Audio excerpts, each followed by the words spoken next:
Honestly, the best part of that is his accountant, copious doinks.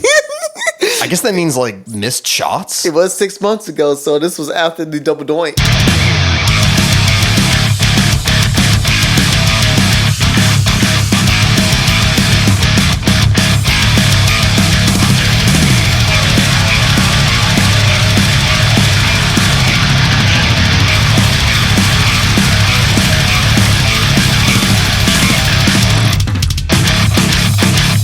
Ladies and gentlemen, boys and girls, all around the world, we present you another ripping edition of the Dan Versus Dee Sports and Stuff podcast with the initials DVD, as in DVD player. I'm your player, D with 2 E's, and always with me by my side, who's also doing like hand motions as I'm doing my whole shtick, is Stan with an A-N. Dan, the man he can. What's up, everybody? How's it going? Man. It's been a while, you know. I really think the biggest news we have to report is that we're actually recording with 2 mics right now. Yeah, and we don't have 1 mic anymore. We don't. Then we always have 2 mics, but then like you just have like a better, like we just have like better quality mics now. So No. We, for the vast majority of the episodes we've recorded to date, we had 1 microphone equidistant between us. Oh, okay. And I used a condenser mic for that purpose, obviously, to sort of get more of a broader picture of the room. But we're sort of transitioning to a more traditional radio / podcasting setup here. I'm on the shout out to Rode Microphones, who is not a sponsor of this podcast, because I'm using the brand new Rode Pod mic here. And D is on a Shure Beta 58. Yeah, I'm just thinking of like how we used to do. Like it made me think of, I forgot which comedian did the shtick where back in the day where you know how like I think during the times like you know he had like hip hop artists and stuff. You have like 5 hip hop artists on the same stage. They have their own mic. While back in the day you had like the Temptations, they would like dance and stuff, and they'll converge together and sing alongside into one mic in the middle of them. Yeah. that's how our process was back in the day. I love that. So yeah, so we're stepping up to the pros now, or the semi-pros.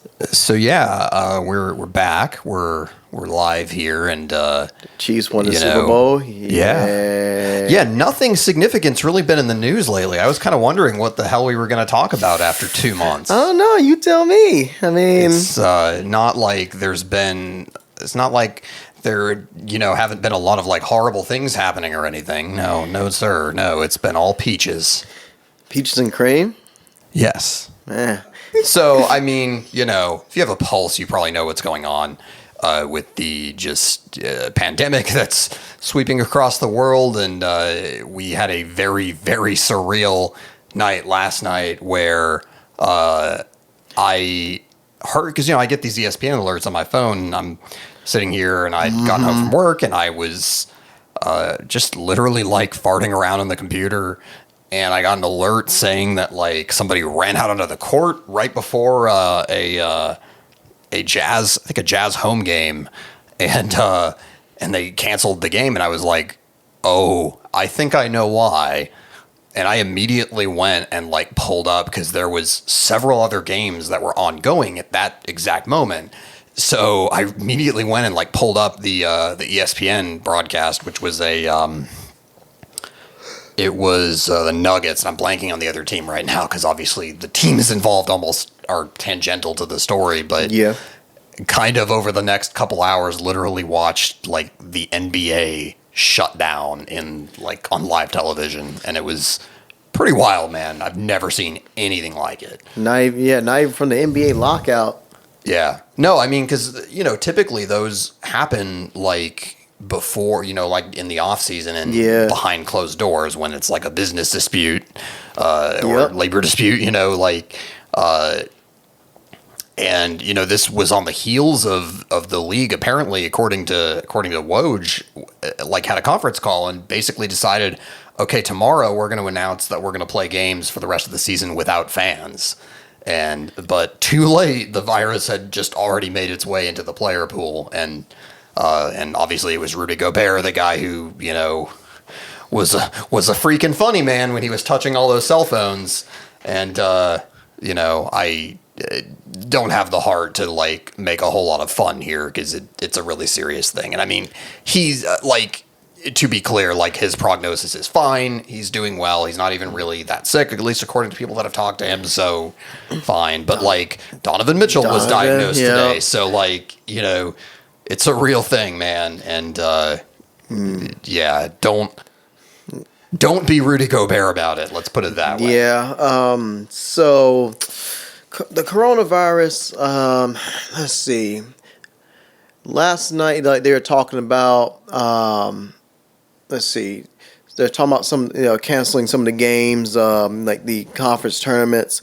They made the announcement officially early this morning about they were canceling all the conference championship games. Conference tournaments. Okay, that's fine.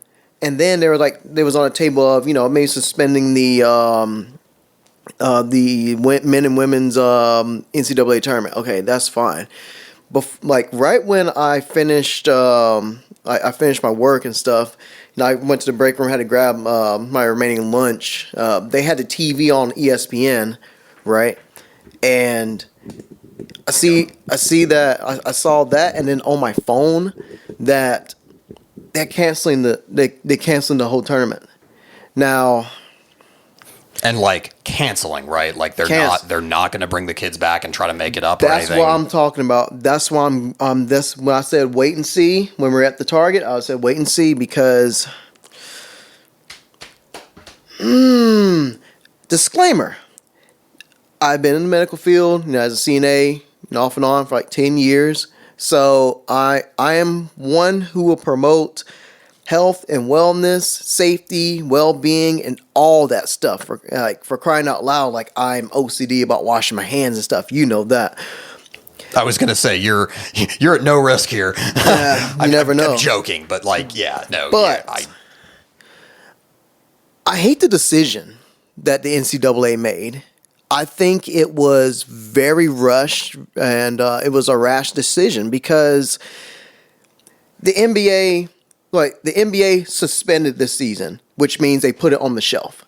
Same thing with the NHL. Same thing with MLB. But they didn't even think about taking a breath and reevaluating the situation or waiting for the developments and stuff to be like, okay, let's stop operations and then let's revisit in like a month. No, they canceled the damn tournament, the whole shebang.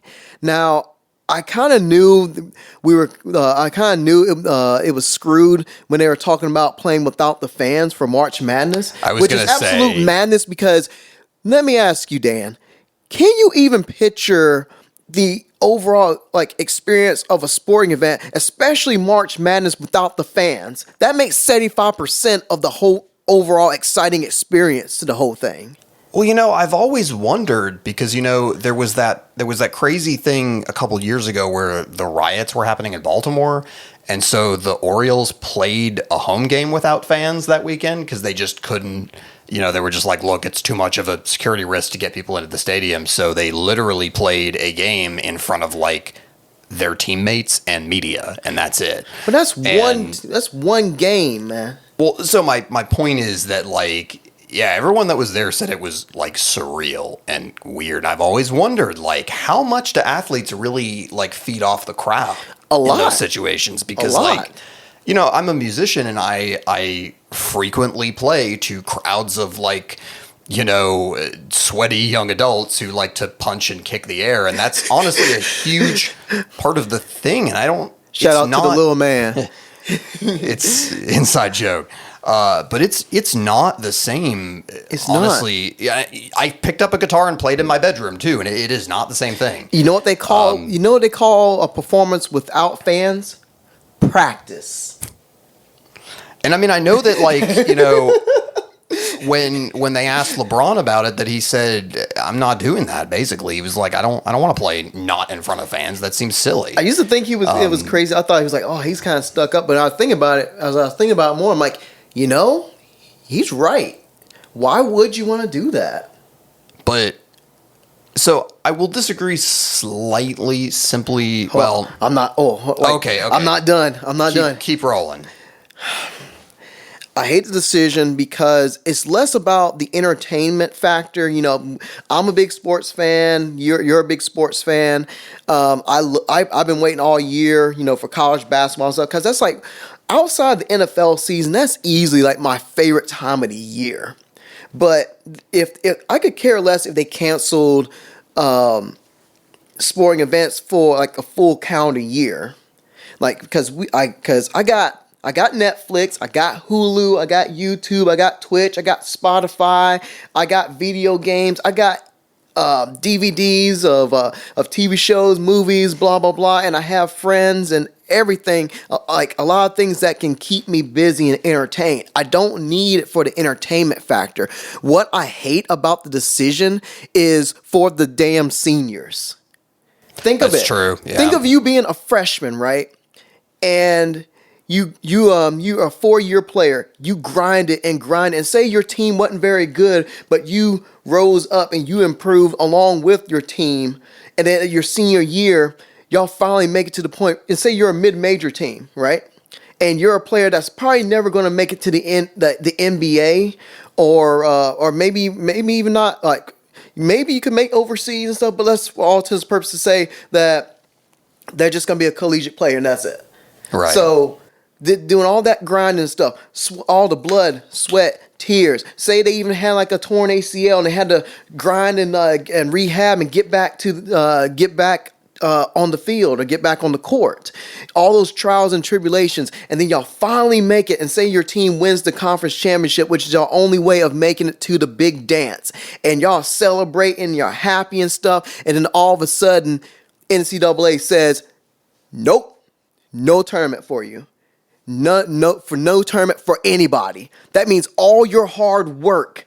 That is like, this may be an event like March Madness is a three-week event, but for someone who's been playing sports since you was like a little tot, and it's been a way of life for you, everything you worked for from when you was a kid to up to this point, you worked to this moment of trying to get to the tournament, all of that, and it's fucked up because of fear and all that stuff. I think if it was made, if the decision was waited on, and say like by like late April or May, if they would have postponed it first for like a month or so, and then they eventually said, okay, it's still bad, cancel it, that would have been cool.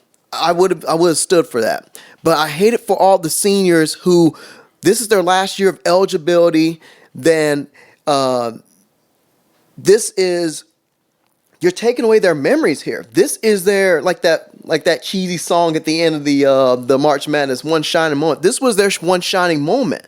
This was their chance of playing in a tournament, having forming memories that they could tell their kids, their grandkids, and maybe even their great grandkids. And it's all been taken away because of in my opinion, a premature cancellation of the whole tournament. And that's why I'm upset about it. I mean, it's less about the entertainment factor. It's more of those people who may not get another chance of playing this type of ball. And I hate it for those kids because they deserve better than that. I don't know if they're going to give them more eligibility, but even then, like, think of the teams that grinded and won all those games and stuff and put their team up to up to that level of, hey, we could get a number 1 seed. And now, like, imagine, like, even if they did hit the reset button for extra eligibility, I'd be like, dude, we don't spent this whole year of like training and this and maybe even years before that, all those years training and stuff, getting up to this point where our team is actually very good. And you're telling me there's not going to be a winner? Like, there's not even going to be people even playing the tournaments. So it's less of the entertainment. It's more of, all those moments that led up to this point. it's gone. It's like Thanos snapped, and their season is over, and a lot of their collegiate careers are done without on a whimper.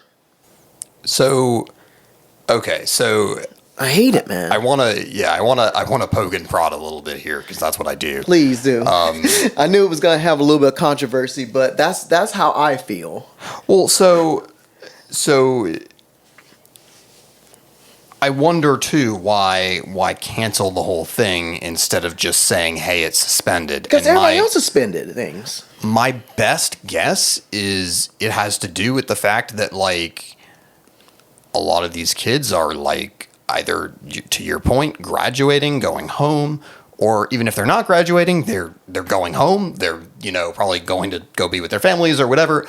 Because I mean, at this point, a lot of many schools are canceling classes at this point, like not finishing the semester or whatever, because it just is not safe to have a lot of people in a confined area. Mm-hmm. And you and I know dorms are petri dishes, so from personal experience.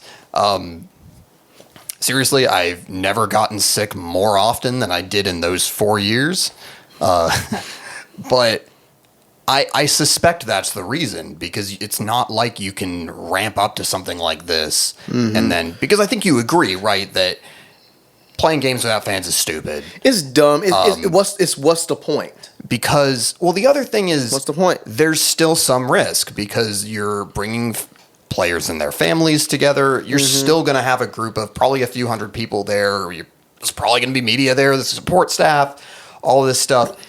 And honestly, in the midst of this sort of crisis, it looks like an organization that already has image problems like the NCAA going, fuck you, we still want our money, right? Because they're still going to want to rake in from the TV ads and stuff.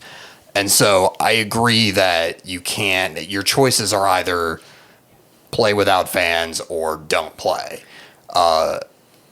But I'm going to make a slightly different point. Go for it. If that's what you want, if you want them to still have a chance, then you know what they need to fucking do? They need to pay them. They need to say, these kids this is their job, they're employees of the school, they're being compensated in money, so we can ask them, because they are employees and not students, we can ask them to wait a couple months until this is under control and we can have sporting events again. And I mean, a couple months might even be an optimistic estimate at this point, but you know what I mean? Like but they can't do that because these kids are all fucking volunteers who are doing this for no money. And a lot of them need to go home probably. Yeah. And maybe should. Yeah. So I'm not saying like I don't agree with the decision. I just don't agree with like the swiftness of the decision. Yeah, I just think, I mean, it seems fear driven. Yeah, well, realistically, based on what we know about like how fast it's spreading and the fact that like the U.S. just isn't testing basically at all, so like that's fair. It's spreading in ways that we can't detect right now. Right. So, like, we're not going to have sporting events for a while, just, like, period. Is it going to be, like, a year?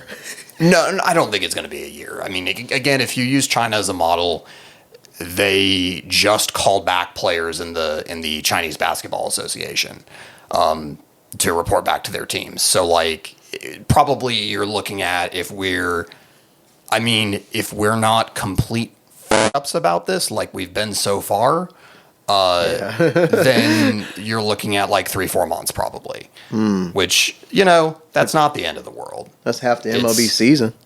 I mean, yeah, it is. I literally everyone's gonna have to come up with contingency plans for this, but I mean, whatever, man. In the case of a crisis that could see like, God forbid, but like could see like several million people die, like, it's this is not, at the end of the day, I'm sure they'll figure something out.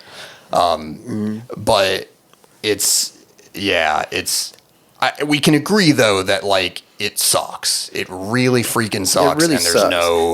there's no way around it, you know. And I want to mention too, like we'll get caught up with the March Madness stuff, but what about the March Madness and like basketball? They get such a great exposure, like in the public eye. But what if, like I saw, like you see like the footnote on the bottom line.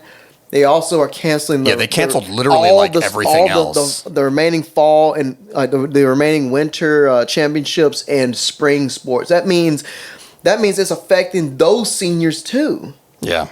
And I just find that really sad for them, for their hard work just to amount to just being nullified. Like it's just like it's like your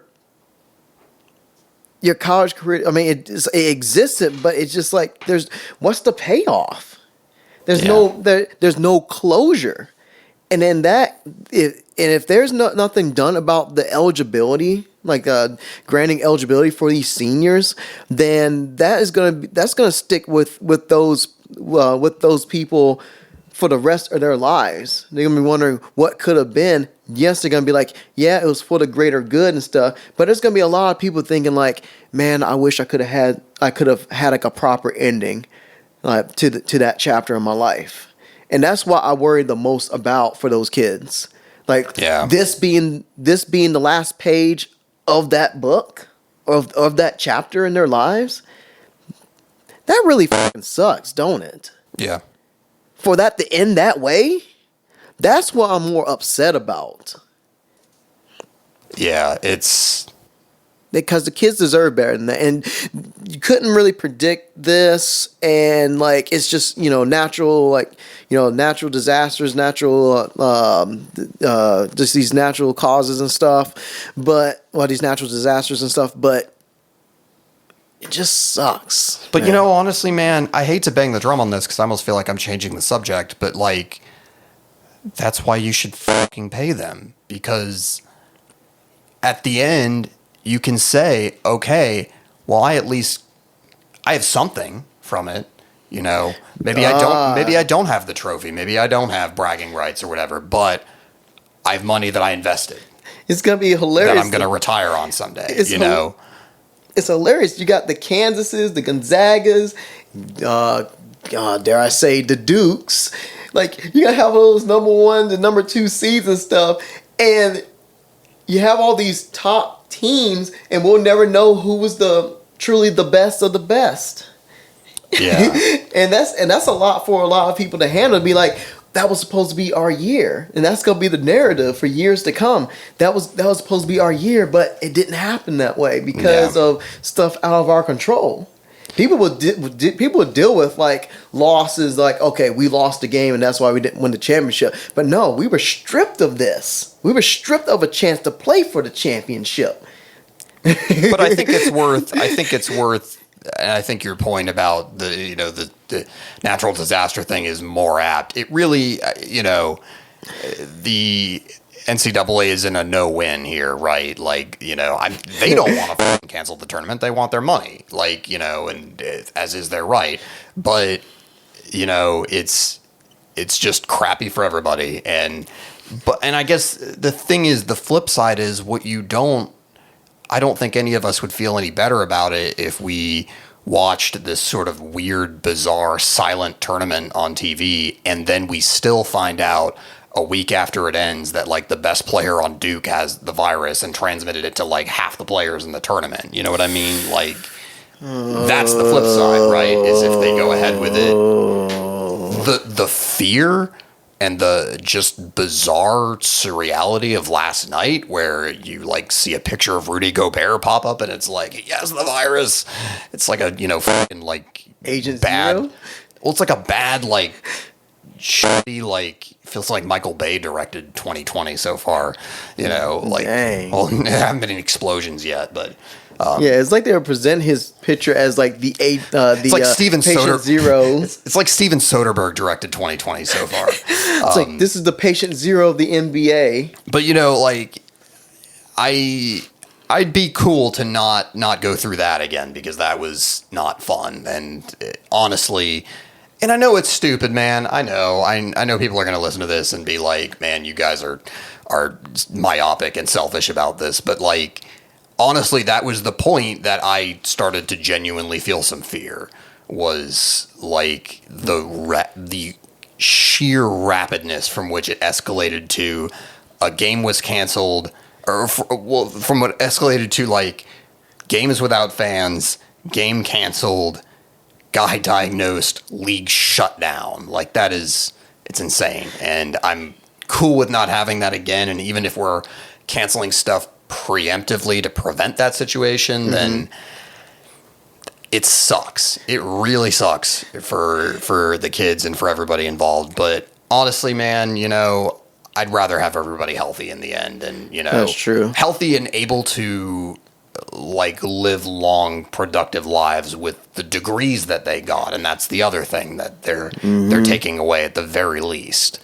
I just worry about like the aftermath, like how much regret, like would there be any regret and stuff, and plus for the student athletes. So, I mean, there probably will, but I don't know. I mean, that's life sometimes, Yeah. Sometimes shit happens and you don't get closure. You don't get to feel like you had a story begin and end. Sometimes a story begins and it goes for a while, and then it just gets taken from you and you don't get to finish the story. Yeah. And that's the reason why when we write novels or make movies, they have a beginning, middle, and end, because that doesn't always happen in real life. And so that's why we enjoy and flock to stories that feel like they give us closure. Oh God. Wow, that was pretty deep. But it doesn't mean yeah, it is necessary, but it doesn't mean that like I have to like it. No. I just want to say definitely not. I'm definitely not saying don't be upset. Yeah. I just want to say like the coronavirus and the effects that it has left on the whole sporting world, and just turning everybody's lives upside down. So this shit. This sucks. Yes. Damn. I agree. So that leaves us with, us, and it depresses me how often I feel like I have to give this speech. But so we're just like two guys who like are friends and started doing a podcast because we're friends, and we basically podcast for our friends and family at this point, and that's fine. Yeah, dude. Because this is a passion project. But so yet again, we're in this situation where there's some incredibly serious things that are going on, and we typically come together to do this and laugh and yuck it up and talk about dumb shit like the Rockets small ball lineup things. Do we gather around and sing "We Are the World, We Are the Children"? Is this one of those moments? Clearly, yes. We are the world. I would say, trying to keep us on the rails here, I would say that I believe our role is to do that, is to continue doing that, is to be silly and, make jokes and hopefully make people laugh and keep spirits up. Because honestly, in this sort of situation, particularly honestly for a generation of Americans that really aren't used to dealing with crises, we forget sometimes that there is a whole generation of kids now that grew up after 9/11 and do not remember what that was like. And yeah. Mm-hmm. It's vitally important in difficult times to remember to smile and laugh and still take some pleasure in life, because it's not like a bad thing happening takes everything away from life. There's still a world out there. And so I would like us as our podcast to sort of we're going to continue covering sports. There really aren't any sports to cover right now, but we have a lot to catch up on. Oh yeah. So we're going to kind of rapid fire. This will still end up being kind of a depressing episode because we have another very sad thing to cover. Oh yeah. But we're gonna just kind of keep rolling here. Like Limp Bizkit? Rolling. And see that, yes. The Undertaker used that as his theme song at one point. We're all humorous. But I think it goes without saying that we genuinely hope that everyone is staying safe out there for the love of God. Yeah. Wash your goddamn hands. Stay home if you possibly can. And just be safe, know where to find good information, and don't listen to people who are saying it's a hoax because they're probably Russian trolls. Netflix and chill. Honestly, don't listen to the president because he's a moron. Doesn't know what he's talking about. Hey, Netflix and chill, or like Hulu or whatever, like because that'll be like the other. There's plenty of sources of entertainment out there other than sports. Even though it's gonna feel very surreal without a group of guys, men and women, like doing stuff that involves like an inflatable or a solid ball. I mean, it's just... And sometimes a deflated one. The Deflatriots. Honestly, I was thinking about... Ballghazi. I was thinking about, God, no sports for a while. What the hell are we going to do? And I was thinking, there's all those classic, NFL games that are on YouTube, that are on the NFL account. Like, you can watch the Tuck Rule game and stuff. So, it's the hand whip forward. And there's, and all those, remember a couple of years ago, we found all those old segments of NFL primetime, with Robin Roberts. What we should do is, get, again, provided we're not, literally housebound, we should get together and, make our own NFL Sunday where we, pick some games, watch them, and then watch segments of old NFL primetimes in between. Dude, I like that. Literally, program our own football. I'm just saying, man, you can get creative with this shit.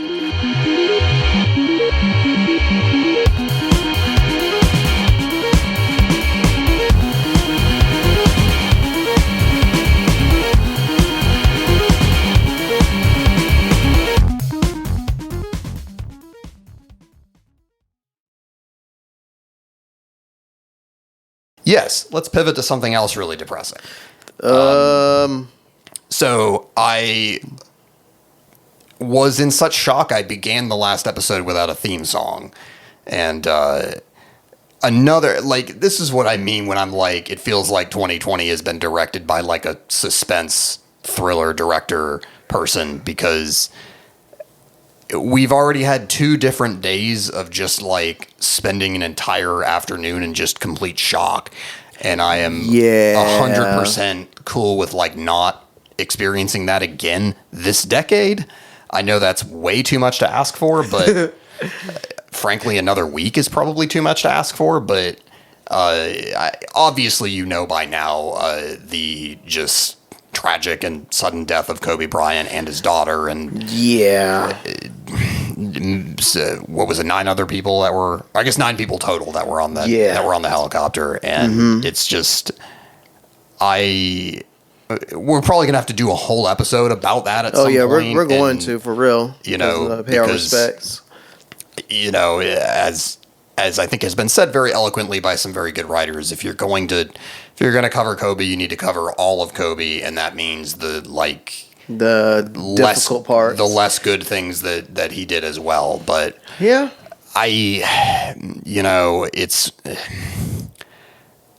it's a horrible thing, and I don't know, man, it hit me really hard, and I don't entirely know why yet. I guess maybe just because it's such a just terrible tragedy. So how did you feel about that? Where were you when you found out? I was at the apartment with Casey, and Casey said she had seen it on a website, and I was just like, nah, there's no way. I think one of the first sites was it was this one sports site, and then I think eventually TMZ was saying something. I was just like, there's no way. I don't see anything on ESPN. Maybe it's just a hoax. Maybe it's not true, because ESPN is not doing breaking news or anything like that. And I was hoping that it would never come about. And then, they cut away from the the Pro Bowl, and it's like, oh right, yeah, you were watching live television. I was just like, yep. That's when the reality hit. I was just like, did this just really happen? Like, I'm just like, what? It still doesn't feel like it happened. I'm just like, what the hell? You can't mean like, our Kobe Bryant, like the guy, like Lakers, one of the best Lakers ever and stuff, and as the guy whose face we literally watched on television for like 20 years, just about, like. I mean, and then like Kobe, like the Kobe from all those Sprite commercials and stuff. You can't mean that Kobe. Kobe winning those MVPs. Kobe partnering with Shaq and all, like the Great Debate. Remember that? Or was the Great Debate Kobe versus LeBron? Oh man, where they like each had their rival commercial. I mean, it's just, it hits you hard because of the magnitude and the greatness of this overall person and the player. As Brad Stevens said it, like, better than anybody. Like, he's like, I'm talking to like my to my players and to like a lot of young guys for my team. That was like their Jordan. So that was like, in a way, losing a Michael Jordan. I mean, like that's us too. Like, I mean, I'm a Celtics fan, so and for because of the rape trial too, I felt kind of squeamish about him for years. But I grew up more with him than Jordan. But yeah, I mean, I was like 14 or 15 when the 81 point game happened. I was literally like a teenager during the prime of his career. And gosh, that was back in high school.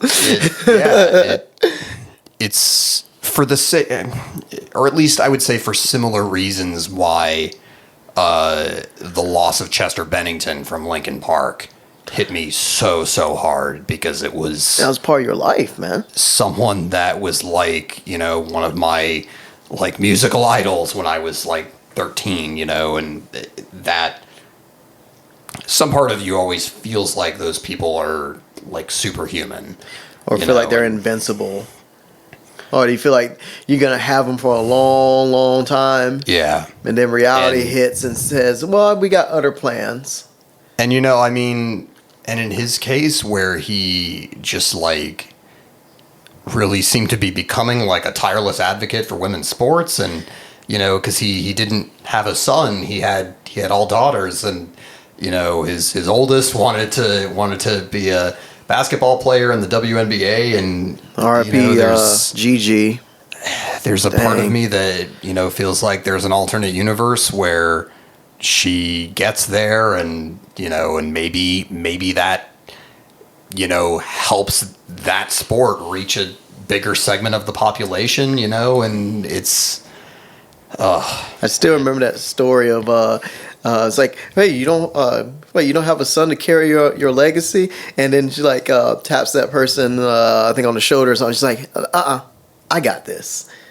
She's like, I got this. Yeah. And he's like, Coach's like, yeah, she got this. Like, she got this. Like, oh man, like, but as Casey had mentioned too, like, what we don't see is the other families affected by their loved ones not coming home. Yeah. And Vanessa Bryant, she has to endure not having her husband be home anymore, or her oldest daughter, while having a newborn.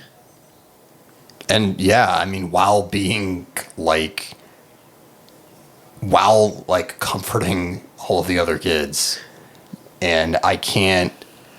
That's the stuff people don't talk about. There is nothing in the world that can possibly prepare you for that, and I know for a fact I couldn't do it. See, that's the dirty work that the media doesn't talk about. Yeah, like it's all about like I understand with the celebration of life of Kobe Bryant, because that's like, how do you not celebrate a guy of that magnitude? But it seemed like too, like it was overdone or something, or like overplayed or something of like, you know, because like they had the news going over and over and over, and then like they made it a spectacle. I mean, of course it's LA, they'll make it a spectacle, but like it was all that glitz and glamour. But it's at the end of the day though, after that dust clears and stuff, that that dirty grittiness of life, you know, of all those families have to go through now.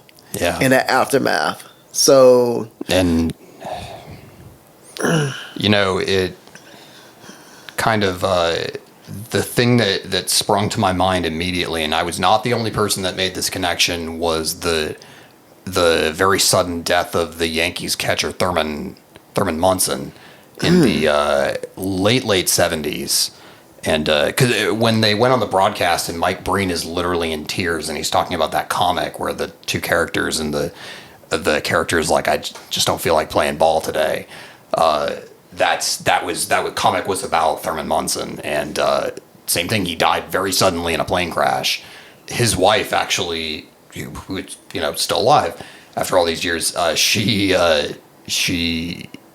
asked her about it, and she basically said, "Yeah, you just need support through a time like this. You know, you need friends and family and a community to come together around you. And I mean, there's no easy way through it. There just isn't. You just need to be loved." Like I would say, for someone that lost someone really important to me, like it'll be going on this July. It'll be 9 years. All I needed was support, and without it, I don't know if I would have came out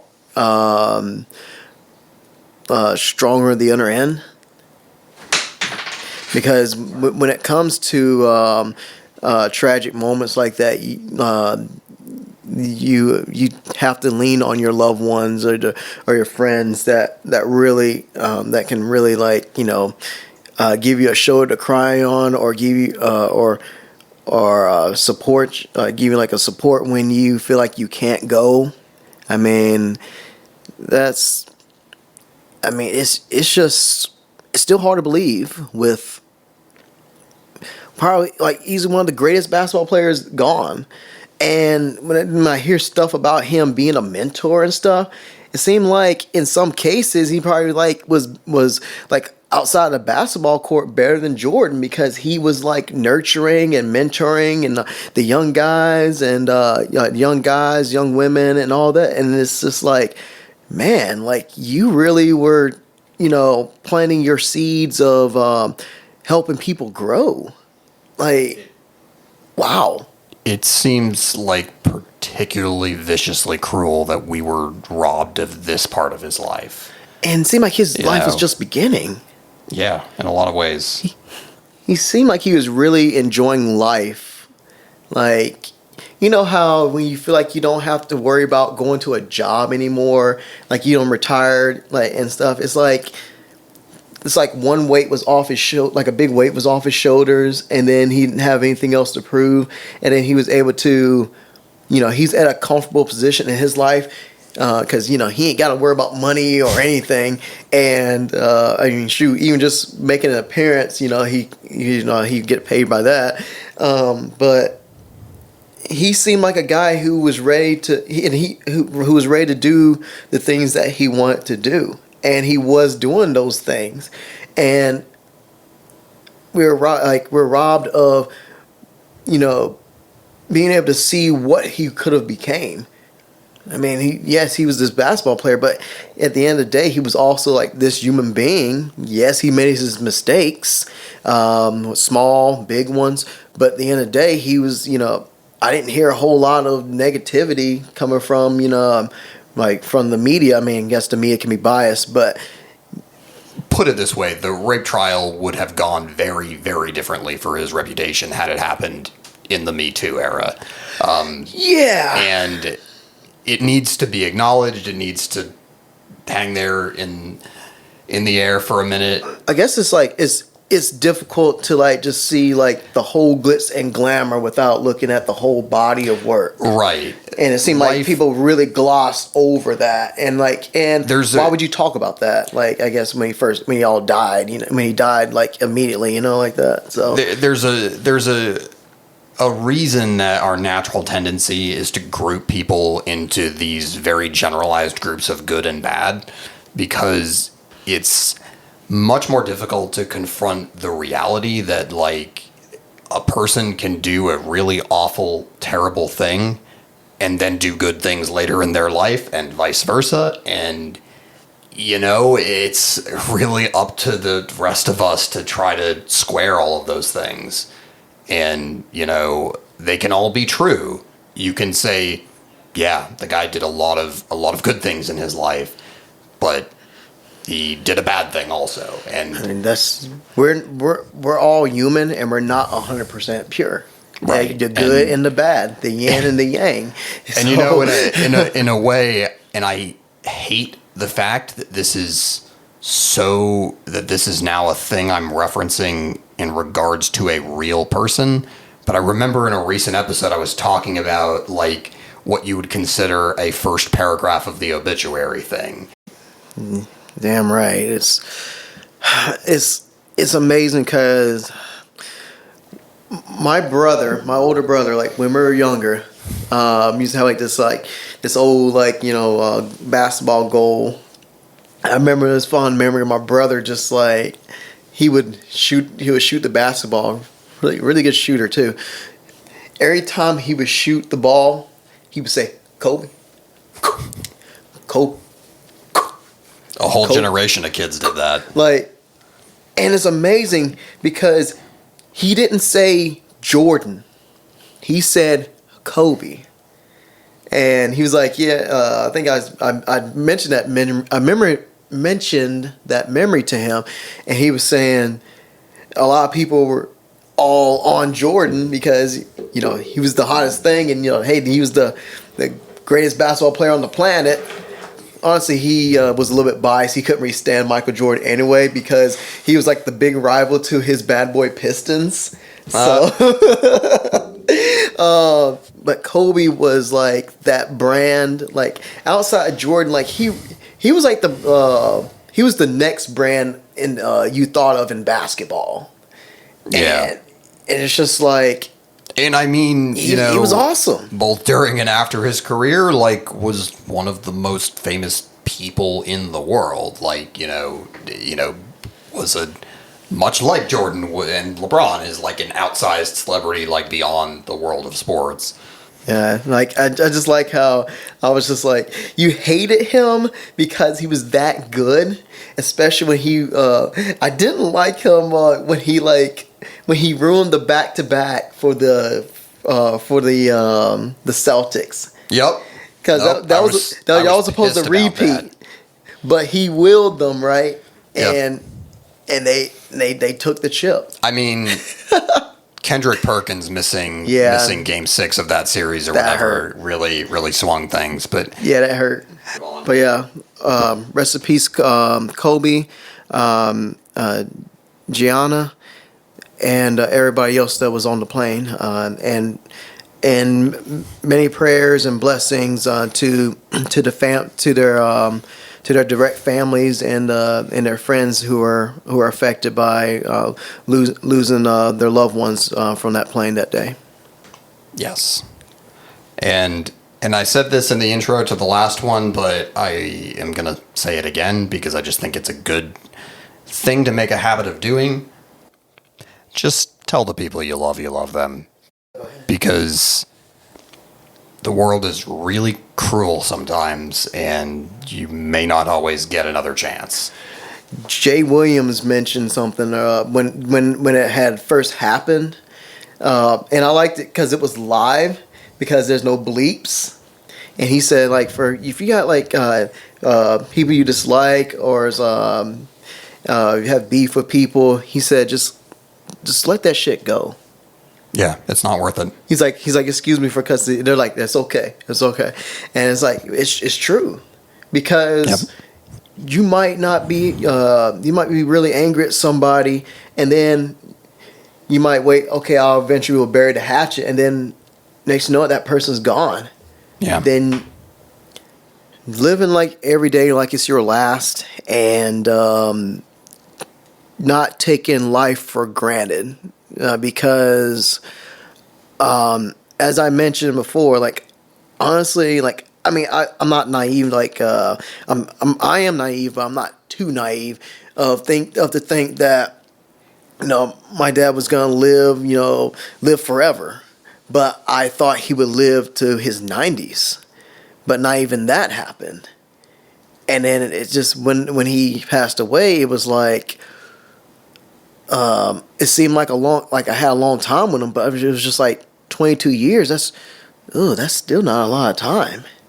So don't take life for granted, and and just live life to the fullest. And as Dan said, just tell the people you love them, and just work on being a better person.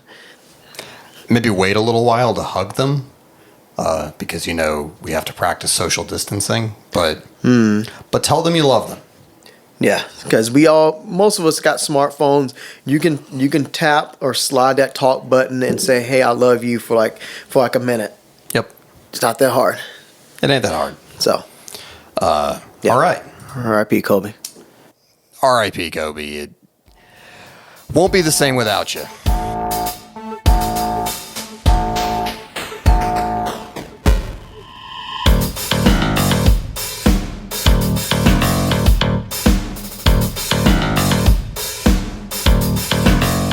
I'm seeing Deadspin here, and like, was that old, or what is going on now? Have they resurrected or something? So let's start there. Like what is going on here? This will be quick.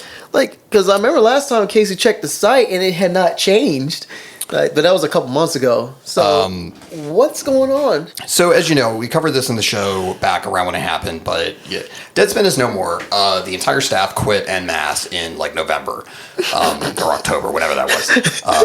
The site's dead. Because it was bought by a rich, I think, ex-Forbes dickhead named Jim Spanfeller, who is a piece of shit.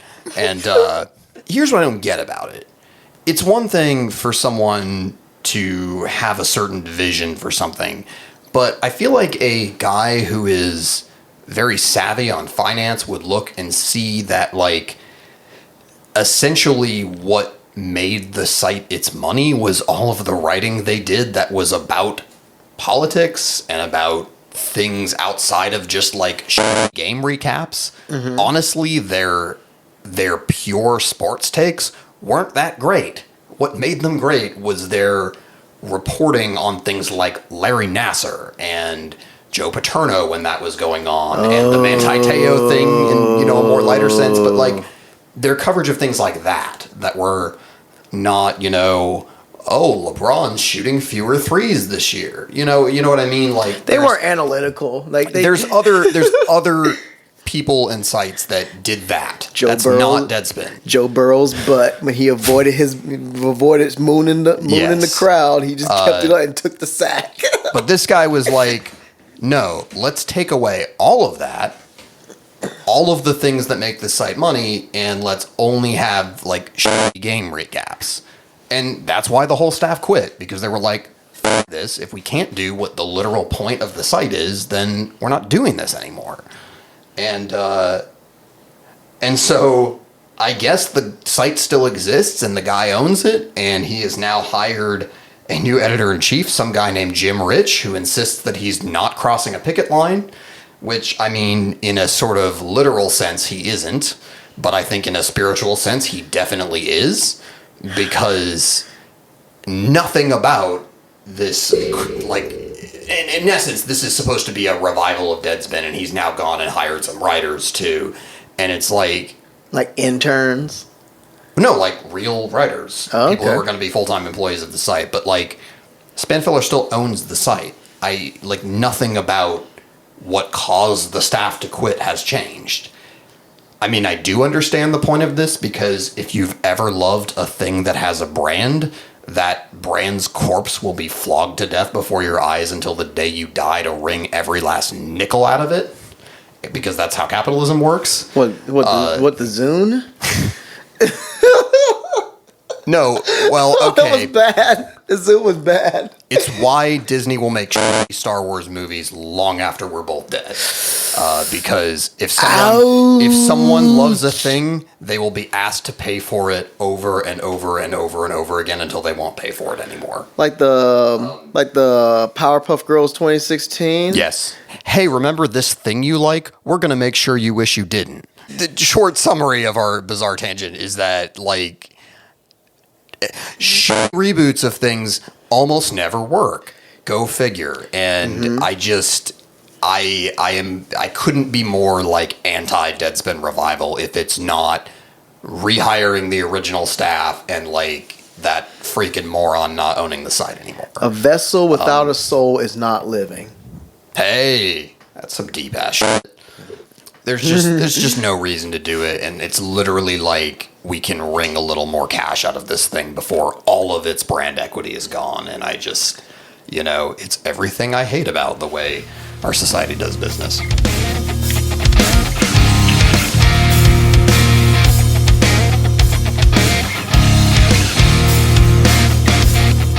Hey, speaking of everything I hate about the way certain things do business. Are you about to do what I think you're gonna do?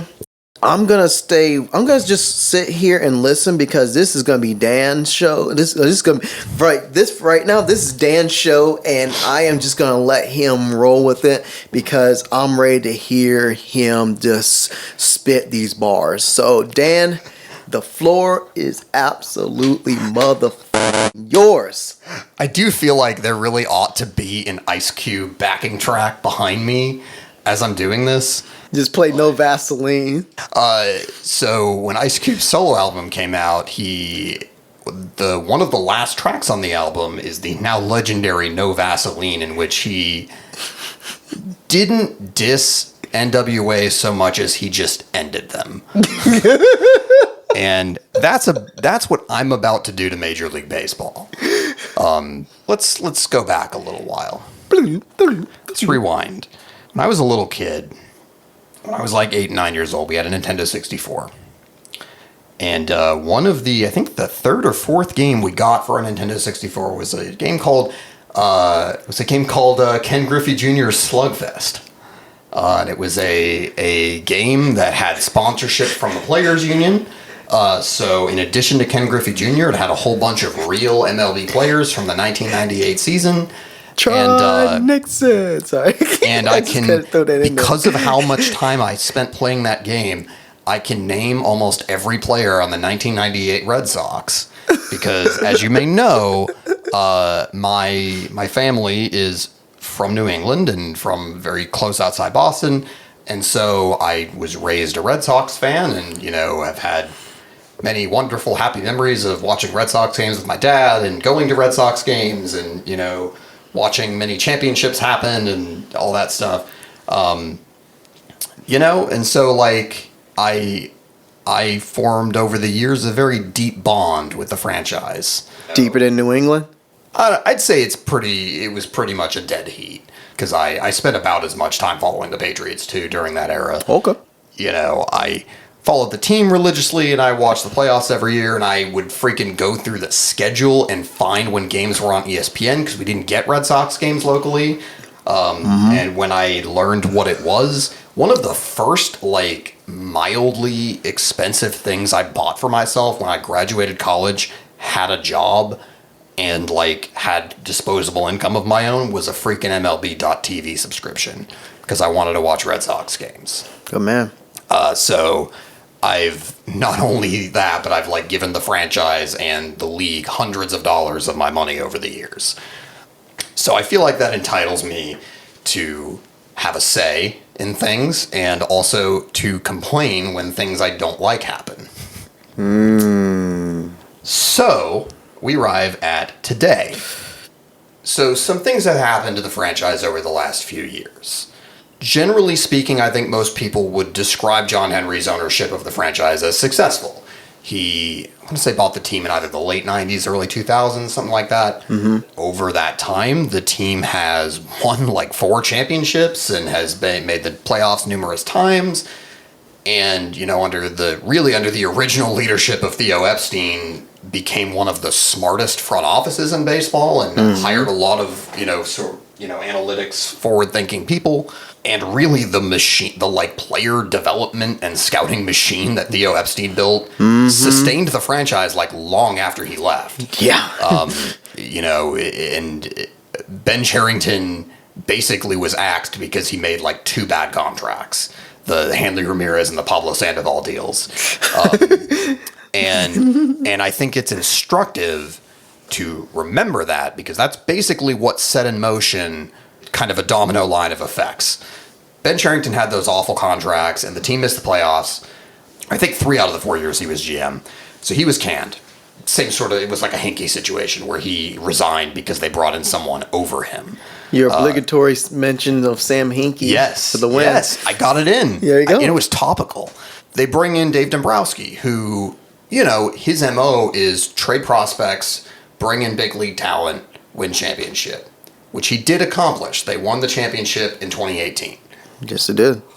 With a roster full of talented young players developed from within the farm system, including one Mookie Betts. Mookie! Who, by the way, was my favorite player because, it's really cool. It's sort of a, less extreme version of almost of Jose Altuve. It's this, little dude who really doesn't look much like an athlete, who can, hit home runs and runs fast and plays great defense and is, a charming dude with a great smile and, the kind of guy you're just dude. And someone who is an 8-9 win player, who is a generational talent, a once every 30, 40 years type player. If he played in an era other than the Mike Trout era, would be the best player in baseball. The kind of guy you go, we need to do whatever it takes to make sure this guy plays his whole career for our team. Yeah. Well, that didn't happen because the team and ownership made it a mandate that the team must get under the luxury tax going into the 2020 season. Obviously, Betts is in his last year. He's entering his last year before free agency, so he had a pretty high salary arbitration number. I think he's making $29 million this year or something, or $30 million. Ooh.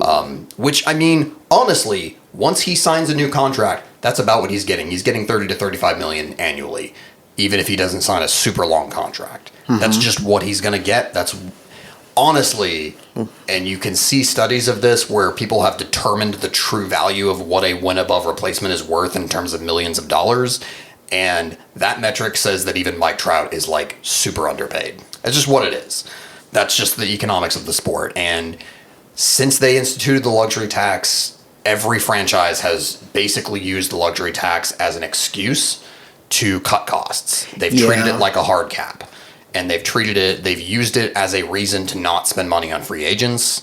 And and to sort of just continue churning through because, why be a 100-win team when you can be a 92-win team and have basically the same odds of winning the World Series as long as you make the playoffs, And so that incentivizes teams to really not try their best at the very, very top. And teams are so value-focused and sort of min-maxy about this sort of thing where they're willing to literally make their major league team worse today to, save a buck tomorrow. The Red Sox were hamstrung because of the Chris Sale contract, which was a large extension, because of the David Price contract, which was a very large free agency signing that, whatever, the guy pitched them to a championship, so can you really complain?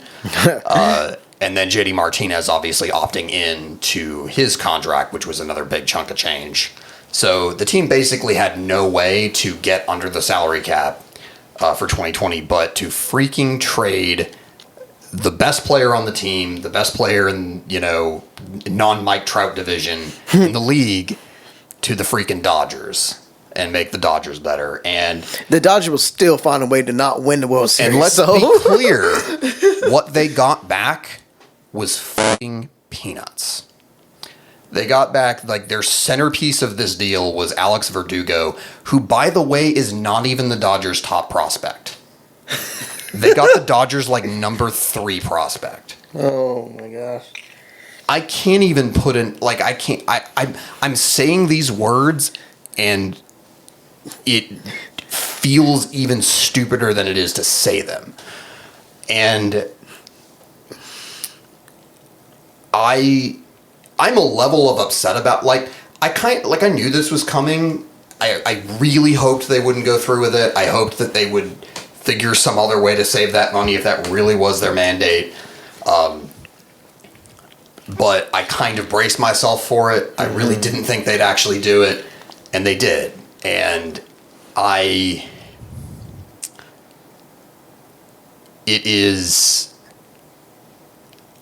am a level of upset about this that I am done with baseball. I cannot do it anymore. I think you're kidding, man. I'm not.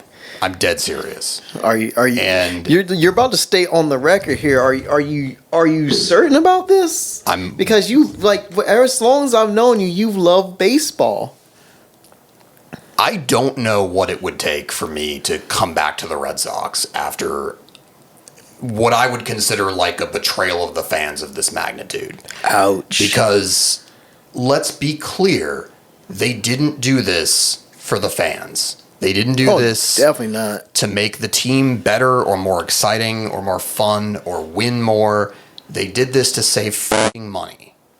I'm over it, dude. I'm fucking over it. And it's not like I'm pissed, I'm upset. It's not just Mookie Betts. Like, that's the straw that it's the anvil that broke the camel's back, because it's a big thing on its own. Yeah. But basically, you can talk about my Braves if you want to. No. This actually isn't so much the Braves.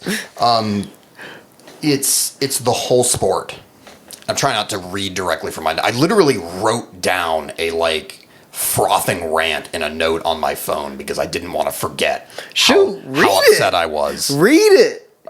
Read it. Well, I'm gonna paraphrase it. Oh, dang! I want to see you, like, read it. I want to see what your thoughts were like, man. Well, because I think this will work better if it's sort of flowing. So, okay, I've been a member of the Effectively Wild Facebook group for several years, and it's a great community of baseball fans. It's very forward thinking, very analytically focused, lots of math nerds. Moneyball. Right, yeah, it's all the Moneyball disciples. And, the name of the game in that world is, like, optimizing assets, is getting absolutely as much value as you possibly can. And these people are in threads, and lots of people were upset, but there were people in the threads who were going, it sucks to lose an 8-9 win player, but Alex Verdugo really could provide, 4 or 5 seasons of cost-controlled 2 to 3 win play, which, ultimately is way cheaper than this one season of Mookie Betts. And you know what? That makes perfect sense to me. Trade a little bit today for a lot later. I just don't fucking care. I don't give a shit. I don't fucking care. I don't give a shit that the team is saving money. I don't give a shit that, like, this guy will be kind of good for 4 years on the league minimum. That's stupid. You know why? Because I like having fun players on my team. Yeah. I like having a guy who is amazing and pointing at him and going, that's my guy. That's our guy. And plus, I just love saying the name Mookie because we drafted that guy. We saw something in him that no one else did. We developed this guy. He became a superstar out of nowhere. He's a Red Sox guy. Yeah, he's our guy. I don't give a shit. I'm sure Alex Verdugo is a fine baseball player. I just don't care. I want a fun, exciting young player on my team. I want to see what happens to him as he gets older and gets better and better and better. Because He's got the Jason Tatum thing, or maybe Jason Tatum has the him thing, where he's constantly just obsessively trying to improve minute details about his game. Those kind of players always age well, even as they start to lose physical tools, because they get smarter and smarter as they get older. Yeah. It's this whole philosophy of like, I've got to optimize everything down to the freaking, last decimal point. And it's like, I don't care. I just don't care that the team is saving money. I don't understand why me being a fan of the team means that I have to like root for them to like keep more of my money instead of paying it to the guys I actually watch. Yeah. Like, what the fuck is that? And it's like, I feel like in a way, and I'm trying not to be like a frothing conspiracy theorist here, but like, it just feels to me like the new school Moneyball crowd has to come to terms with the fact that what they are doing is making things easier for billionaires. John Henry's worth like $2 billion, and he traded Mookie Betts away like the NCAA tournament, took all of our happy memories and turned them to ash to save like $12 million. To save like a nickel in comparison to like what he's worth and what the team is worth and what the team cycles through their accounts every year. It's absurd. And I get it. Capitalist society, everything is money. Money is everything. It's a business, blah, blah, blah, blah, blah. But money, like, what's his name for Verdugo? What is his name? Alex Verdugo. Verdugo isn't going to sell jerseys. Mookie Betts sells jerseys. That's the type of player that sells jerseys, like during his playing days and after his playing days, man. That is the big name. Yeah. He's going to sell jerseys as a Red Sox and after that because, that name. For the reason, Ted Williams jerseys, you can walk into the team pro shop and buy them, or you can walk into the Celtics pro shop and buy like a Bill Russell jersey. Or, you'll be able to buy Tom Brady jerseys forever. The legend who, was on the team for his whole career. And, and this all started because the team didn't want to pay him what he was worth to begin with. They had a window of time to negotiate with him. And they just lowballed him, just like they did with Lester. There are some times where I think, like what the Angels did, where they said, honestly, blank check. We have to do whatever it takes to keep this guy on our team. The Angels may not even make... Things are pretty dire for that franchise in a lot of ways in terms of, like, they may not win a championship in Mike Trout's entire career. And honestly, you know what? They had Mike Trout. Which thing is more rare? A championship is handed out every year. How many fans get to say the greatest player ever played for my team? And they get to see Shohei Ohtani. Yeah. So... It goes back to episode 1. The experience or championship? What's more valuable as a fan? And remember me saying, and I've been essentially asked to put my money where my mouth is, which is more important to me. I want to be entertained. I want to enjoy watching my team. And there is zero happiness to be had for me watching a Red Sox game this year. Ouch. None.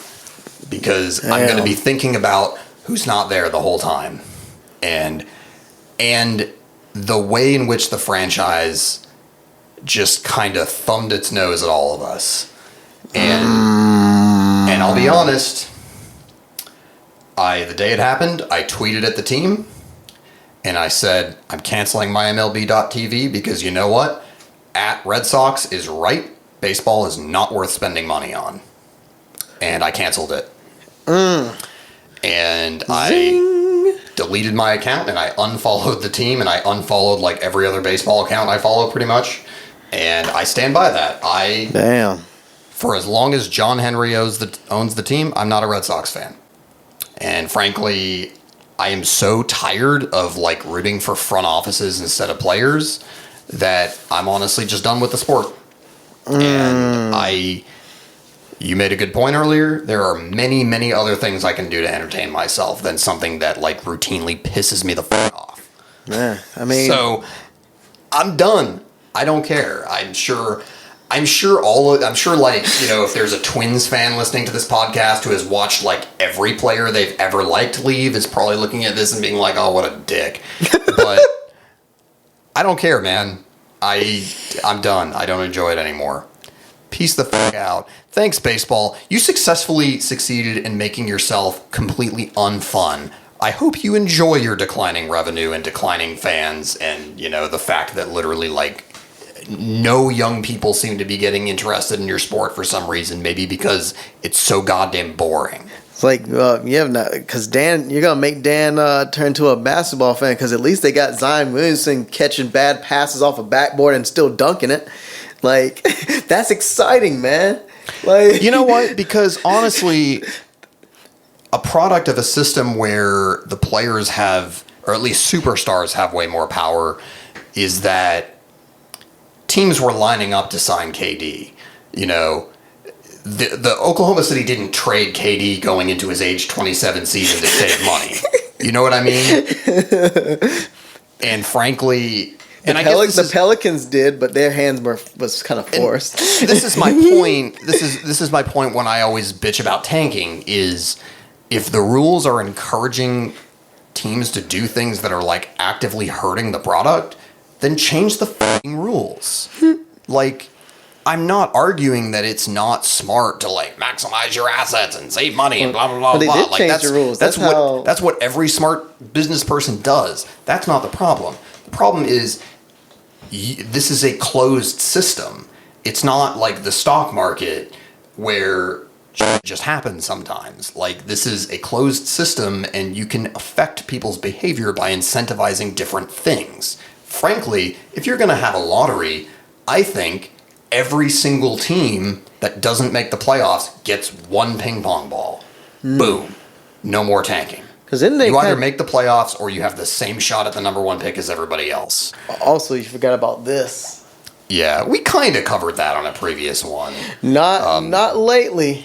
We'll cover that another time. Here, I can do this topic in 5 seconds. The Astros cheated by banging on a trash can. They called it the bang scheme. The end.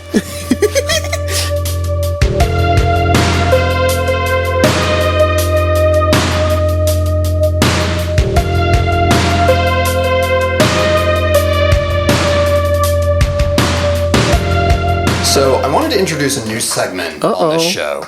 And it's because, you know, we were early on in the history of this show. We did a lot of just weird stuff in those first few episodes, and like some of it didn't work at all.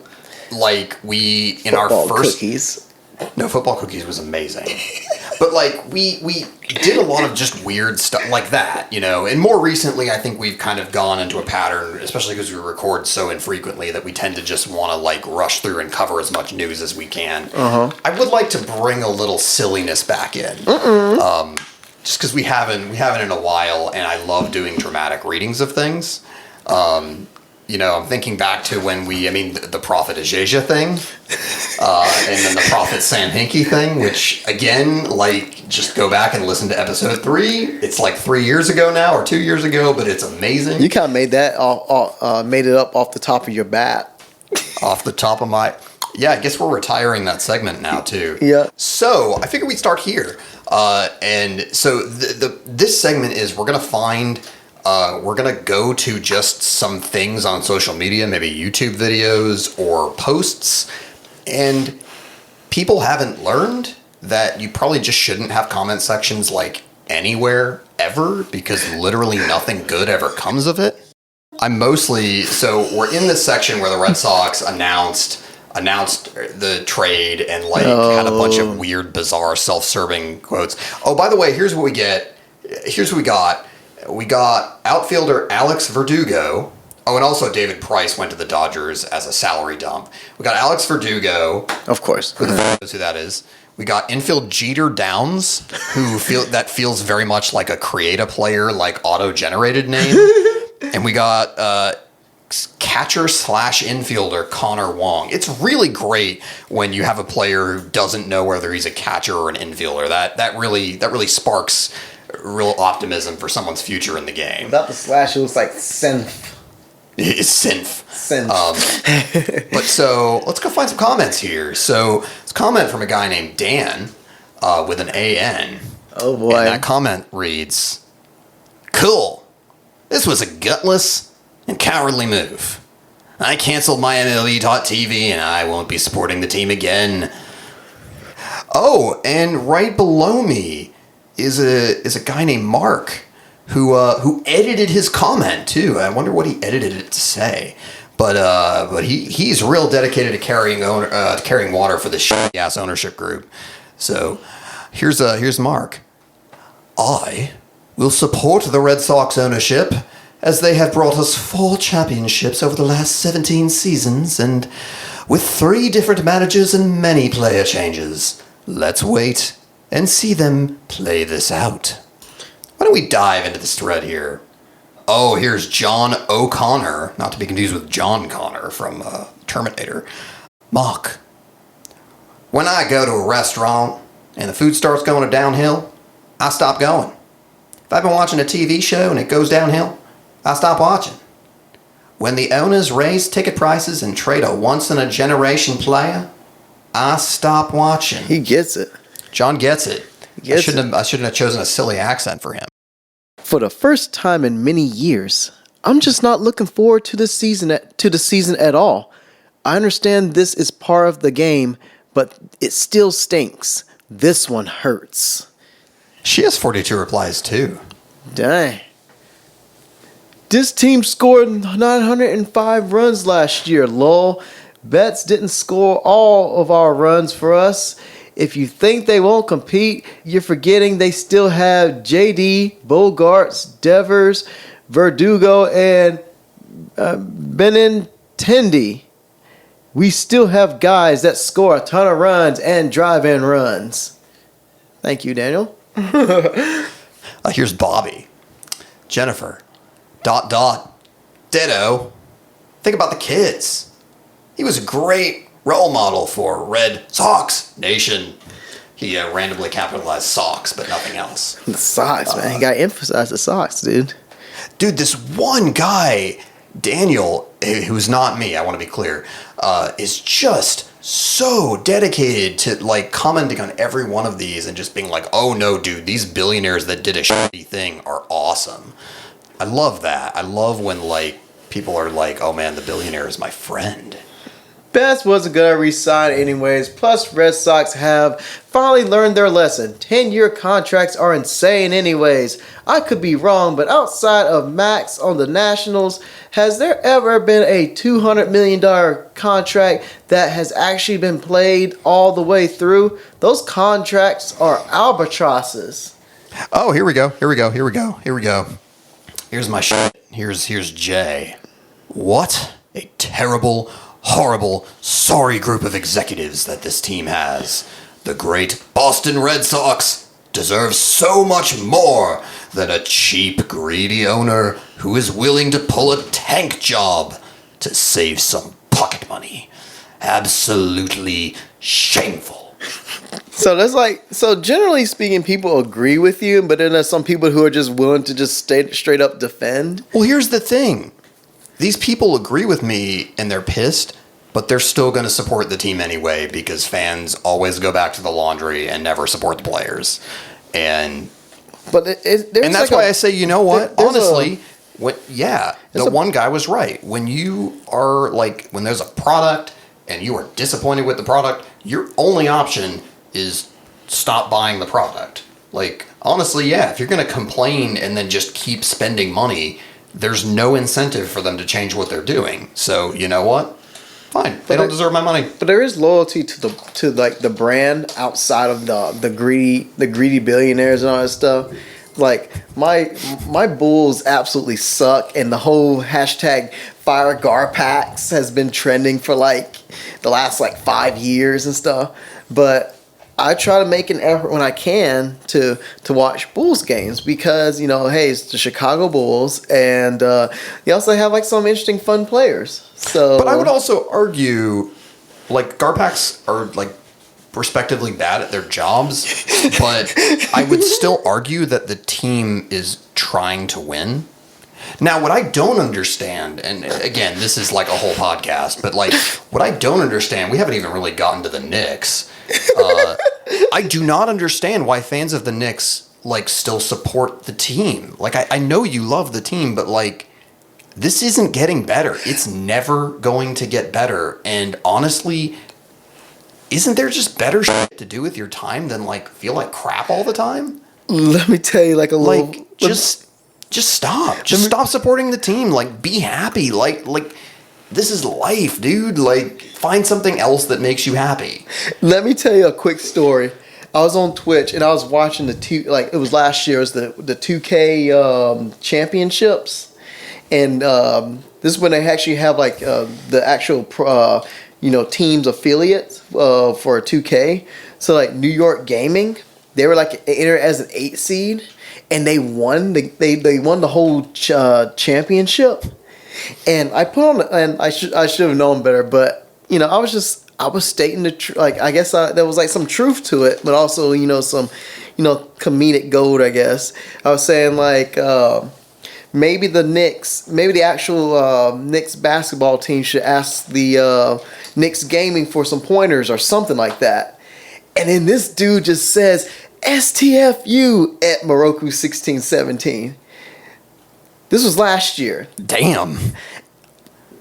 I understand that you're a fan of, like, you're likely a fan of the Knicks. What are you really defending? You're defending a organization. Yes. Like, yes. The New York Gaming affiliate, the 2K gaming team won a championship before the Knicks did.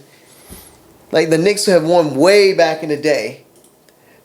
But the only good basketball team you have is the one affiliate with 2K. And they say, like, STFU to me. What about James Dolan? What about that team? Oh, yeah, might I add, that was before the whole free agency debacle too. So like that person probably got even more butthurt because of those.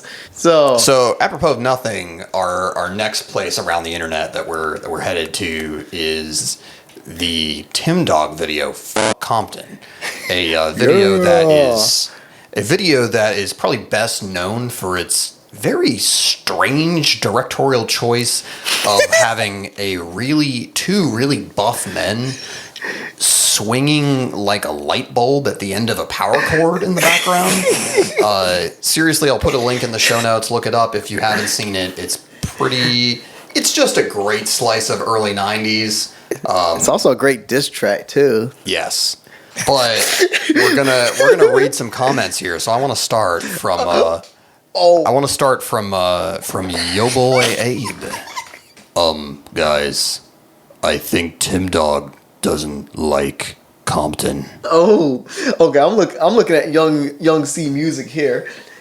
If you look in the mirror and say Tim Dog 3 times, the guy with the swinging light shows up in your room. I told you it's gonna get worse. Here's I love this name. Here's one from Florida Corvette Owners, which I gotta go check out that channel. The comment says, "Heard the dude lowered his light bill by switching to an LED bulb."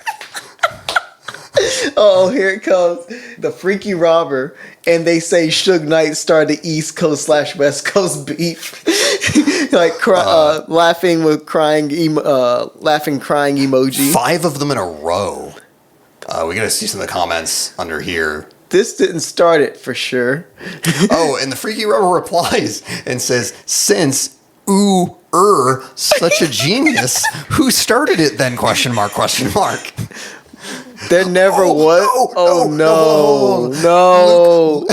Luke 973T comes with the freaking conspiracy theory shit and goes, "There never was an East versus West beef." Oh yeah, then why is Biggie dead? Why is Tupac dead? Man, get the fuck out of here.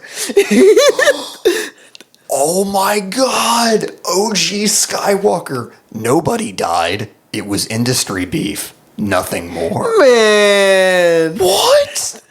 Also, hold on. Let's take a brief detour and check out Florida Corvette owners. Loud Rev Breaks iPhone has 479 views, and it was 3 years ago. And it's just a car revving. The guy's...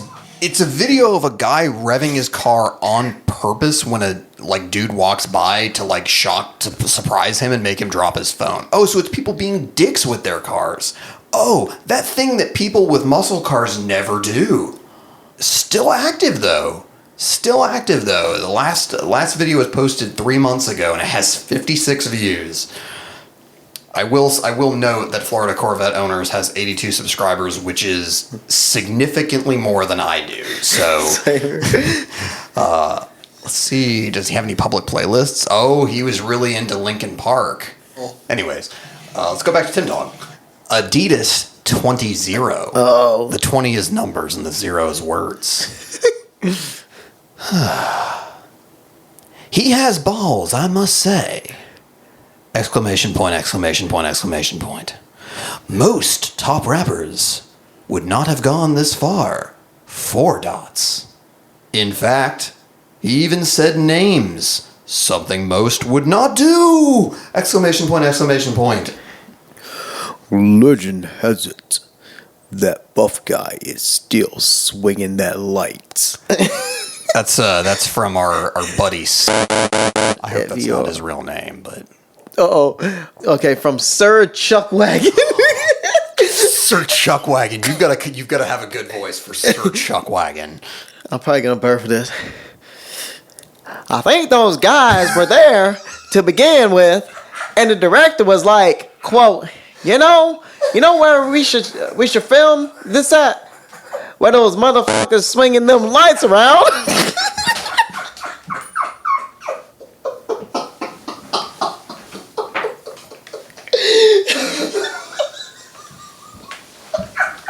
My poor country, like a poorly done country accent. It's when he said motherfuckers. You never heard a country person saying the MF, man? Like it's actually really hilarious. The only thing I could think of was shoot this motherfucker.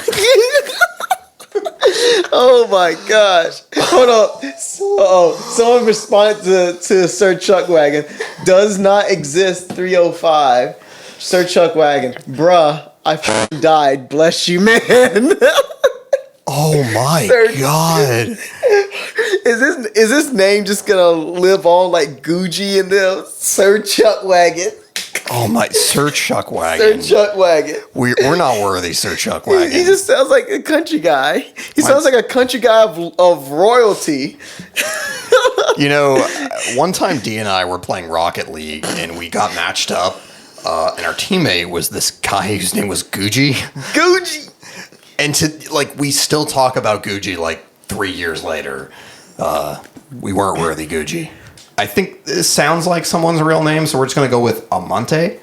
Oh, here we go. Old-timey baseball announcer. Tim Dog sounds like a little kid who's mad at his best friend because he got a new friend and doesn't want to play with him anymore, so now he acts like he hates everything. Oh, comma. So now he acts like he hates everything he does when deep down inside he wants to do it too. That's pretty good, yo. I just lost the cadence of the sentence there. From Saran Wrap. The is basically what happened, haha. The friend being the major labels, and the new friend being the West Coast rappers. Let's go back really quickly. Let's check out Sir Chuckwagon's channel. Sir Chuckwagon. Oh my God, he has videos of himself playing Hearthstone on here. And then also a how-to video to publish multiple cloud business apps to the same Azure website, Azure, whatever. Dude, this Sir Chuckwagon might be a genius here, man. Yeah, look at this guy. Sir Chuckwagon. He has some playlists. Oh my God, he has rap interviews, rap documentaries, rap, Chuckwagon playing Hearthstone. Yo, Rap Culture, which has 2 videos on it. Yo, I'm digging this dude, man. Oh, we can even see, dude, this is weird. We can even see what he's subscribed to, and Oh. People forget that like all of this stuff is public. Yeah. I mean, thank you, Google. Oh, has he discussed anything? Oh no, I can add a comment to his channel. Hey, dude, we just featured you on a podcast. All right. This is Finn. He commented this 5 months ago, and it was liked 7 times. And he has a like Slipknot looking character as his picture. Legend has it, that dude with the light is where the very first rave ever started.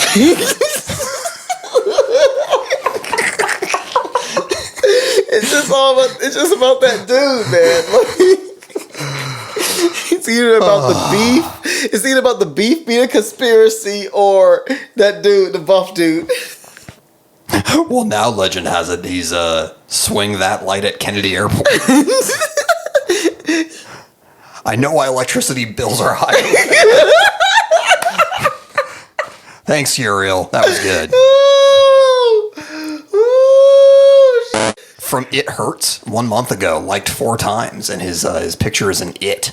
I played Tim Dog in my car, and I carjacked myself. How does it even work? Yeah, how do you carjack yourself? I mean, it has jack yourself in it, so you know. But we've got it though. We got Sir Chuckwagon, and let's be real. Chuckwagon. Thanks, sir. Thanks, Sir Chuckwagon. We salute you, Sir Chuckwagon, MVP of the podcast. Word. Ladies and gentlemen, it's time for this week's Detox. Dan has said something really awesome, and I want to give the reins to him today on this one because he came up with a really good one. So, take it away, bro. If I could pick a thesis for this, it would be acceptance. This is partly from just a lot of reading I've been doing recently and just a lot of soul searching. You know, I kind of had an aha moment in the last month where I kind of realized that a lot of what was causing me distress was largely self-inflicted. What I mean by that is sort of this conflict between the person that I felt like I should be and the person that I actually am, and giving too much juice to the one and not the other, and not giving myself credit for who I am today in this moment. And phrase I used from an article I read is fighting reality, fighting against reality. The process of sort of sitting down and taking stock of your life and evaluating what's real and what's just your belief about something is, I don't know, it sounds super simple to say, but when you start applying it to your life and realizing how much of your decision making is based on things that just aren't real is pretty incredible. Can't state enough that it's changed like everything for me in a lot of ways, and has really led me to reevaluate a lot of aspects of my life and realize that, like, you know, I have all of this like bitterness that I'm holding on to, like towards people that are like no longer in my life, and like literally the only person that is like being made unhappy by this is me.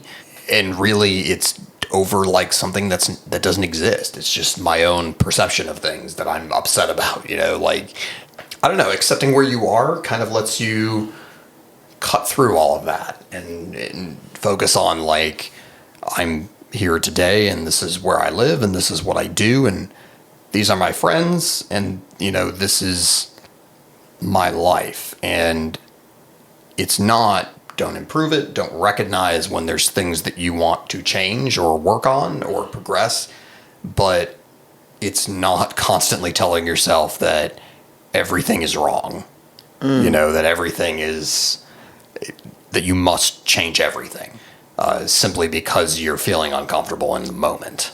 You know, it's made me sort of also realize that like what I'm good at is like being good to people around me.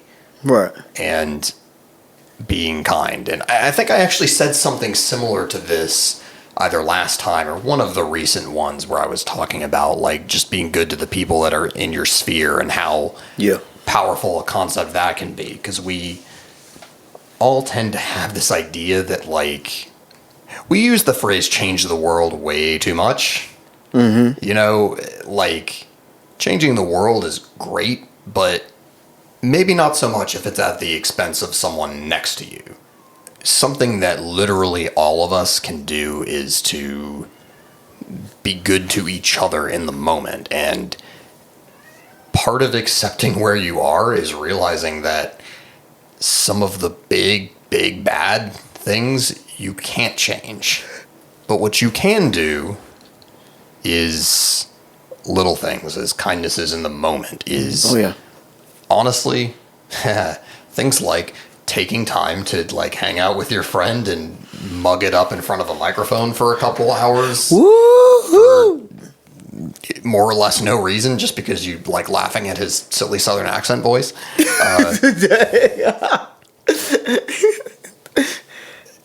I don't know. You know, we always tend to get very personal in this segment, and maybe it won't be apparent, but for me, it's been a major shift in thinking. Really, for the first time in years, I sort of feel, you know, current crisis notwithstanding, I sort of feel kind of at peace in a way, you know, and sort of comfortable with who I am. Mm-hmm. And that's a big step for me, at any rate. Happiness and peace is not something that you can force on other people. Mm-hmm. You can't give someone your light. But you can be light. You can be light for others. Straight up. For me, that is, it's details, it's little things. It's just as important as like the big things, because we need a lot more of people connecting to each other on like a granular level. How often do we just literally walk directly past other human beings and not even think twice that there's another human there? Right. You know? Like, you go to public spaces and just completely just go right past people and look through them. I don't know, it's wild to me that, like, we have such an abundance of human interaction available to us, and we, like, our social mores dictate that we refuse virtually all of it. That blows my mind. And I just think, you know, part of that kindness is like you know, engaging with the people around you and with your community and being good to all of them. No doubt. And I don't know. That's my long, incoherent, rambling D-talk. Well, first of all, it was incoherent, and second of all, it's very important. Very important to you, very important to me, and very very important to a lot of people.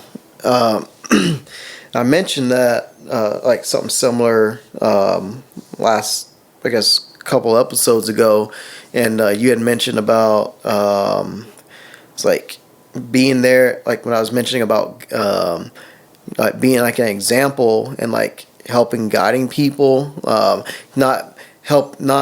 can't be the person to help, you know, lead a person through their paths. They have to do that. But to be, as you said, like kind of like a sign, you know, that they can point to, that can maybe point them to the right direction or point them to like a good direction. You know, that's, you know, that makes a difference. And it's cool just seeing you with your like you embarking on this journey and having like this new line of thinking, because like I guess without sounding too cliches, it seems like it changes everything, or at least most things that, you know, that you thought about before. Like it puts a new perspective on things. You don't take things for granted, as we were talking about earlier this episode. You don't take things for granted.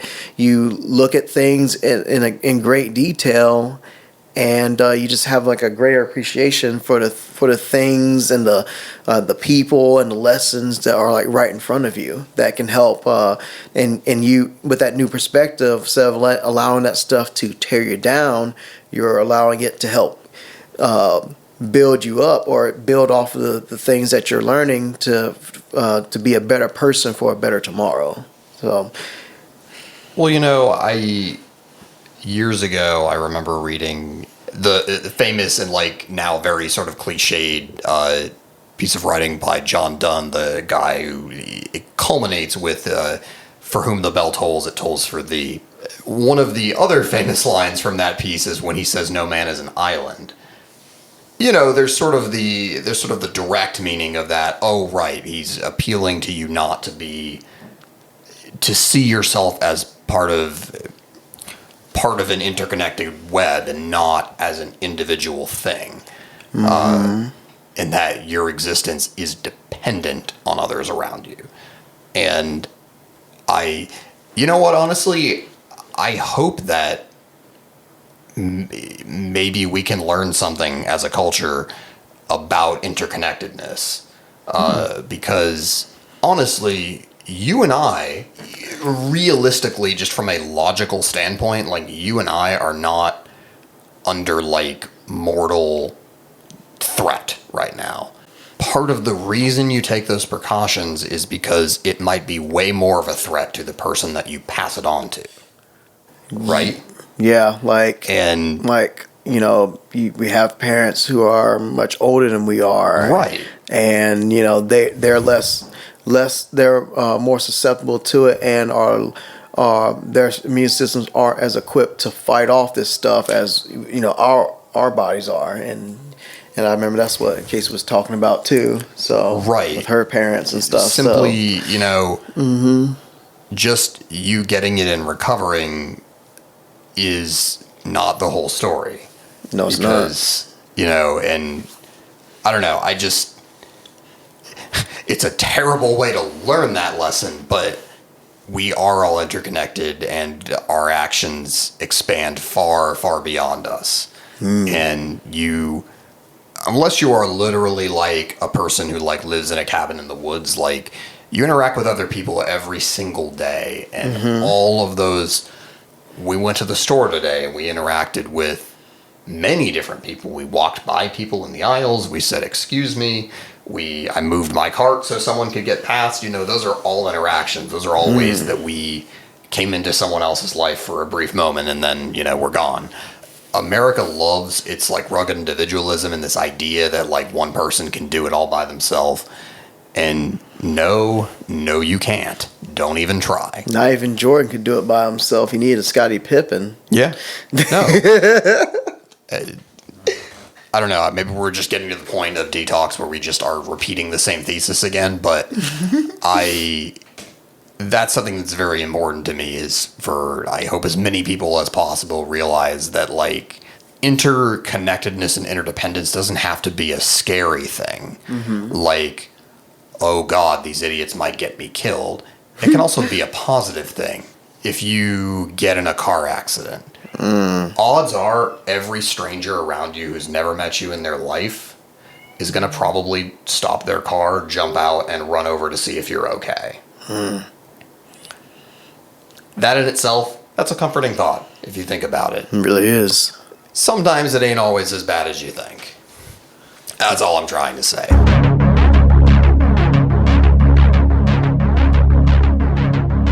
Well, we are going to bid you all adieu.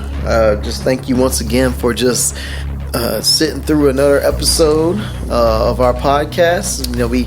We do it for you guys. Don't do it for the glory. Do it for the fans. The two fans we have. So I as always, I really hope that we were maybe able to keep spirits up a little bit. Honestly, it helped me keep spirits up because I am gonna probably rewind and listen to that Sir Chuckwagon part a number of times. Yep. Yeah. No, I'm gonna be. Yeah, no. Sir Chuckwagon is now the new legend of our podcast. That actually is a food item that's called a Chuckwagon. Right up there with Gucci. With Gucci and Prophet Ajaja. And the Prophet Sam Hinkie. There was also the Houston Rockets lineup that was called Tuckwagon. because it involved playing PJ Tucker at the 5. Oh my God. So, there's that. Man.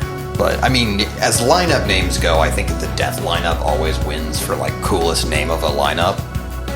Or I guess maybe the 1927 Yankees Murderers Row. Ooh. Anyways, yes. We thank you all for listening, and for the love of God, wash your goddamn hands. Yeah. Stay safe. Use common sense. Listen to scientists, not the president. Cool, thanks. What's your line? Oh, yes, and I love that this line now has an amazing new context. Oh my God. Think about it. Think about this for a minute.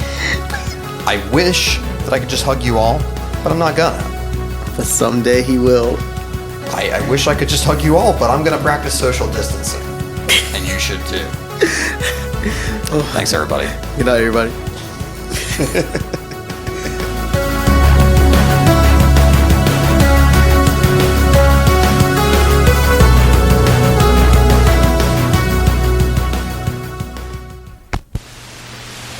I don't even remember what that riff was. I don't even remember what the joke was, but I still, even now, I'm like, he had his eardrums around his ankles. Episode 3, man. Was it really? That was Court Case. I remember because I listened to that during work. I listened to that it was a couple months ago. I listened to it during work, but yeah. It's one of my favorite things about sports is having things like that you're just pissed about forever. Draymond Green missing Game 6. Yep. Because Wes Welker should have made that catch. We're mad because Rashay Caldwell dropped that touchdown. David Tyree should have dropped it instead of catching it off his helmet. They should have sacked Eli 5 times on that play. Anyways. Man, I'm really surprised. I figured there would be way stupider people here.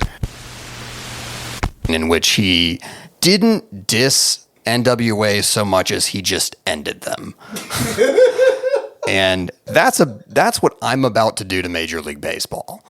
Peace the fuck out. Thanks, baseball. You successfully succeeded in making yourself completely unfun. I hope you enjoy your declining revenue and declining fans and, the fact that literally, no young people seem to be getting interested in your sport for some reason, maybe because it's so goddamn boring.